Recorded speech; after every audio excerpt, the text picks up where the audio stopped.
Hindi pinayagan ng International Criminal Court, ICC, ang pansamantalang paglaya ng dating Pangulong Rodrigo Duterte. Sa dokumentong inilabas ng International Court nitong Biyernes, October 10, kinwestiyon nila ang sinasabing humanitarian grounds na inihain ng kampo ni Duterte kaugnay ng umano'y kalagayan ng kalusugan niya habang nasa kustodiya ng ICC. Ayon sa dokumento, napansin ng chamber na limitado lamang ang argumento ng depensa sa pagsasabing ECG.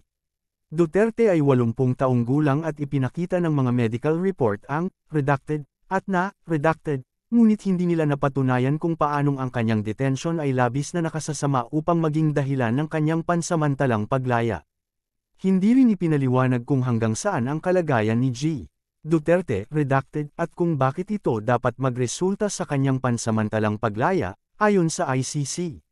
Dagdag pa ng korte, nasa maayos na kondisyon si dating Pangulong Duterte at patuloy na nakatatanggap ng nararapat na atensyong medikal habang nasa kanilang pangangalaga. Giit ng ICC, taliwas ito sa sinasabi ng kampo ni Duterte na hindi umano siya nabibigyan ng sapat na pangangalagang medikal. Sinabi rin ng ICC na may mga hakbang silang ipinatupad upang mapanatili ang karapatan ni Duterte sa kanyang buhay pamilya, kabilang ang pagbisita at pakikipag-usap ng kanyang mga mahal sa buhay. Tiniyak ng korte na garantisado ang karapatan ni G. Duterte sa buhay pamilya. Pinapayagan siyang makipagkita at makausap ang kanyang mga kamag-anak, redacted, ayon pa sa ICC. Dahil dito, itinuturing ng chamber na ang argumento ng depensa na dapat palayain si G. Duterte sa humanitarian grounds, ay dapat tanggihan. Naniniwala ang chamber na ang patuloy na pagkakakulong ni Duterte ay nananatiling kinakailangan sa ilalim ng Article 60, 2, ng statute batay sa mga rekisito ng Article 58, 1, ng statute, dagdag ng ICC.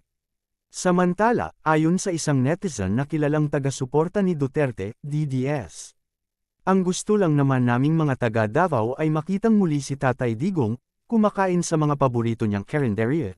Gumagala rito sa Davao dahil may edad na talaga siya.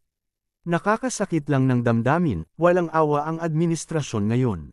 Dagdag pa ng isa, magiging aral na yan kay Inday Sara. Siya na rin ang nagpahamak sa tatay niya. Sinabihan na siya ni Tatay Digong na huwag tumakbong presidente at huwag makipag-alyansa kay Bangag. Matigas talaga ang ulo, mas pinili pa niyang paniwalaan si Amy Marcos kaysa sa sariling ama.